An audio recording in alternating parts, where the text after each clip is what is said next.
The battle between the U.S. government and Chinese telecom giant Huawei has now spread south of the border. The Wall Street Journal is reporting that Huawei equipment continues to power much of AT&T's network in Mexico, where the company is the #3 cell phone provider. And while AT&T says that U.S. officials have not explicitly asked the company to not use Huawei equipment in Mexico, the ties between the two companies show the challenge the U.S. still faces in getting Huawei to, not kind of do any business with any of our allies, either here in North America or, of course, in Europe, where much of this story has been going on. Rick Newman joins us now to discuss. So, Rick, I think what's interesting is that two of the biggest stories right now in business continue to be kind of this government-private enterprise crossover. We see it with Boeing, and now we see it with Huawei. And I think the question here is just like, what can the U.S. really do other than sort of ask sternly to get AT&T in Mexico to not use Huawei equipment? And, the story details how as they continue to upgrade their network, they're not going to use that stuff, but there have been changes made that still have Huawei equipment.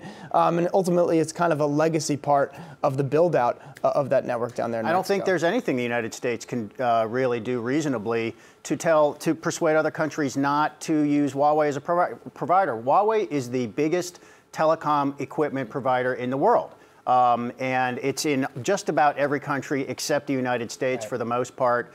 And basically, the United States cannot go to other countries and say, you've already got this this equipment in your network, take it out. Or at least I guess they can make the case that as you're building out 5G, you should not rely so much on Huawei. But Huawei is cheaper. I mean, it's, like everything from China, it's cheaper. It competes with Cisco here in the United States, Ericsson and Nokia in Europe, and it just is able to provide this equipment less expensively than everybody else. I'm glad you mentioned 5G. Especially when, a developing country like Mexico. I mean, so if the United States is going to go there, they're not going to say, don't use Huawei, and here we're going to subsidize the added cost of, using Cisco, for example, an American company. They're not going to do that. They're just going to say, don't use it. But as far as we know, the Trump administration has not yet, demanded that Mexico stop using Huawei. They've got other concerns with Mexico. Well, one thing I'll say, I'm glad you mentioned 5G, because maybe now is the right turning point. It's actually a moment when maybe some companies will be looking at using new providers.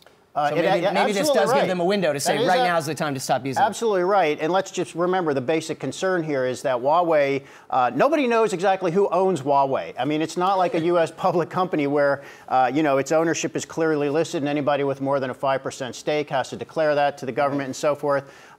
So the assumption is that there's Chinese government involvement in Huawei, or perhaps as needed, where the government could say, hey, we need you to do this, and that the government could use Huawei for espionage and other things. But we just don't really know exactly. Yeah. All right, Rick Newman, thanks so much. Thanks.